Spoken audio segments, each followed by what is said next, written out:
नमस्कार शेतकरी बांधवांनो, आजच्या व्हिडिओमध्ये आपण 20 जुलै 2026 पर्यंत महाराष्ट्रातील शेतकरी आणि शेतीशी संबंधित सर्व महत्त्वाच्या घडामोडी जाणून घेणार आहोत. आणि बेसिकली आजच्या अपडेटमध्ये आपण पाहणार आहोत की सोयाबीन बियाण्यांचे मोठे संकट यावरील एक अपडेट आलेली आहे. तसेच राज्यातील खरीप पेरणीची सद्यस्थिती नक्की काय आहे, तसेच जिल्हानिहाय पेरणीचा आढावा, पुढील पावसाचा अंदाज नक्की कसा आहे, तसेच कांदा उत्पादक शेतकऱ्यांची अडचण नक्की कोणती आलेली आहे, आणि कर्जमाफीबाबत महत्त्वाचा निर्णय, आणि जालन्यातील शेतकऱ्यांचे अनोखे आंदोलन. ओके, या सर्व अपडेट्सवर आपण चर्चा करणार आहोत, म्हणून व्हिडिओ तुम्ही शेवटपर्यंत नक्की बघा.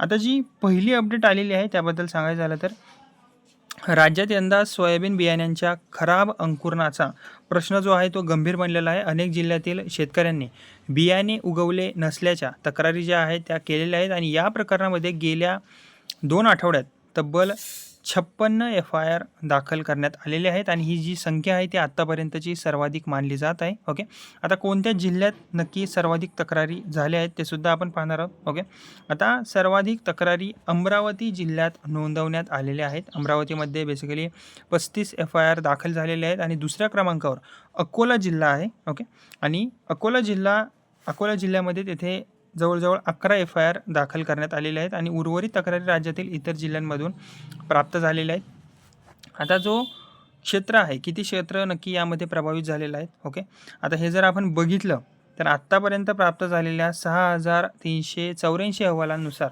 राज्यातील सुमारे 6450 हेक्टर क्षेत्रात सोयाबीनचे खराब अंकुरण झाल्याची नोंद झालेली आहे, आणि यामुळे हजारो शेतकऱ्यांना दुबार पेरणीचा धोकासुद्धा निर्माण झालेला आहे. आता कृषी विभागाची यामध्ये नक्की काय कारवाई आहे ती सुद्धा बघून घेऊया. या प्रकरणी कृषी विभागाने मोठी मोहीम सुरू केलेली आहे. आत्तापर्यंत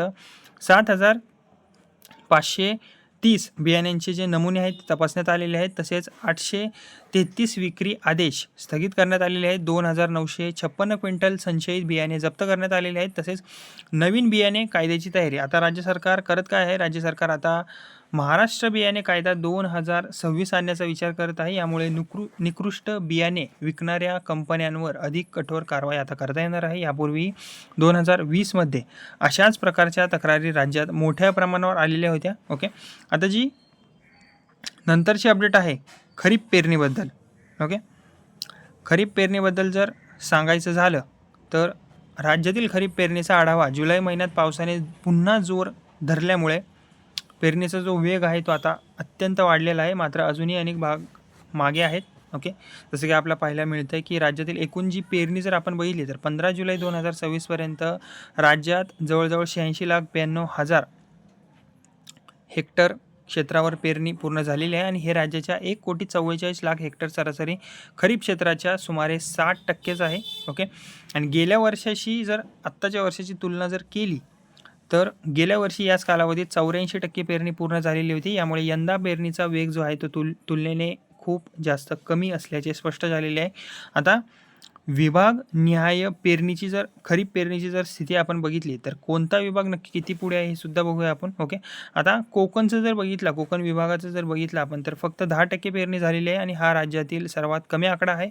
पुणे विभाग, सोलापूर, पुणे आणि अहिल्यानगरसह 33% पेरणी पूर्ण झालेली आहे. आणि कोल्हापूर विभागामधलं जर बघितलं आपण कंडिशन तर कोल्हापूर, सांगली तसेच सातारा या भागातही 33% पेरणी झालेली आहे. नाशिक, धुळे, जळगाव, नंदुरबार आणि या विभागात 61% पेरणी झालेली आहे पूर्ण. ओके, आणि छत्रपती संभाजीनगर विभाग या विभागात जवळजवळ 67% पेरणी झालेली आहे. आणि लातूर विभागाचे जर बघितलं तर लातूर विभागात 63% पेरणी पूर्ण झालेली आहे. अमरावती विभाग, राज्यात सर्वाधिक 81% पेरणी अमरावती विभागात झालेली आहे, म्हणजे जवळजवळ जास्त झालेली आहे, आणि हा विभाग यंदा सर्वात पुढे आहे असेही म्हणता येईल. नागपूर विभागाचं जर बघितलं तर नागपूर विभागात 53% पेरणी झालेली आहे. कोणते विभाग अजूनही मागे आहेत? ओके, कोणते विभाग अजूनही मागे आहेत याविषयी जर बघितलं आपण तर मराठवाडा, कोकण आणि विदर्भातील काही भागांमध्ये पेरणी अजूनही अपेक्षेपेक्षा थोडीशी कमी आहे. आणि हवामान विभागाचा अंदाज जर बघितला तर आता ही महत्त्वाची माहिती आहे, बंगालच्या उपसागरात निर्माण झालेल्या कमी दाबाच्या पट्ट्यामुळे 20 जुलैपासून राज्यात जवळजवळ पावसाचा जोर वाढण्याची आता शक्यता आहे. ओके, आणि 21 ते 24 जुलै दरम्यान आता बेसिकली हा हवामान विभागाचा अंदाज आहे. कोकण, मध्य महाराष्ट्र आणि विदर्भातील अनेक भागात मुसळधार पावसाची शक्यता व्यक्त करण्यात आलेली आहे आणि यामुळे खरीप पिकांना मोठा दिलासा मिळू शकतो. आता कांदा उत्पादक शेतकरी संकटात, ओके, याविषयी थोडीशी एक अपडेट आहे ती म्हणजेच की आता कांदा उत्पादकांची परिस्थिती जर बघितली तर राज्यातील कांदा उत्पादकांना उत्पादन खर्च आणि बाजारभावातील मोठ्या तफावतीमुळे मोठे नुकसान सध्या सहन करावे लागत आहे. ओके, आता झालं आहे काय की सध्या कांद्यांचा उत्पादन खर्च प्रति क्विंटल सुमारे 1710 रुपयेपर्यंत पोहोचलेला आहे. बाजारभाव जर बघितला तर मे 2026 पर्यंत सरासरी बाजारभाव फक्त 904 प्रति क्विंटल राहिलेला आहे. आणि किती नुकसान झालं जर बघितली आपण टक्केवारी तर प्रत्येक क्विंटल मागे 200 ते 800 रुपयांपर्यंतचे नुकसान झालेले आहे आणि शेतकऱ्यांना हे जे नुकसान आहे ते सहन करावे लागत आहे. ओके, आता कोणते जिल्हे सध्या आघाडीवर आहेत कांदा उत्पादनात जर हे बघितलं आपण तर नाशिक, पुणे आणि अहिल्यानगर हे जिल्हे आहेत ते सध्या आघाडीवर आहेत. आणि कर्जमाफीबाबत एक अजून मोठी बातमी आलेली आहे. ओके, अपडेट म्हणता येईल त्याला चांगली. आता शेतकरी संघटनांच्या आंदोलनावर राज्य सरकारने कर्जमाफी योजनेतील 2 महत्त्वाच्या ज्या अटी होत्या त्या मागे घेतलेल्या आहेत आणि या निर्णयामुळे मोठ्या संख्येने शेतकऱ्यांना दिलासा देण्याची सुद्धा शक्यता आहे. ओके, आता जालन्यातील शेतकऱ्यांचे आगळे आंदोलन याबद्दल एक अपडेट आलेली आहे ती म्हणजेच की आता जालना जिल्ह्यातील अंबड तालुक्यात एका शेतकऱ्याने गावातील पानंद रस्त्याच्या मागणीसाठी चक्क गटारात बसवून आंदोलन केले आणि या आंदोलनाची राज्यभर सध्या चर्चा सुरू आहे. ओके, तर शेतकरी मंडळींनो, आजच्या व्हिडिओमध्ये आपण 20 जुलै 2026 पर्यंत महाराष्ट्रातील शेतकरी आणि शेतीशी संबंधित सर्व महत्त्वाच्या घडामोडींचा सविस्तर आढावा घेतलेला आहे.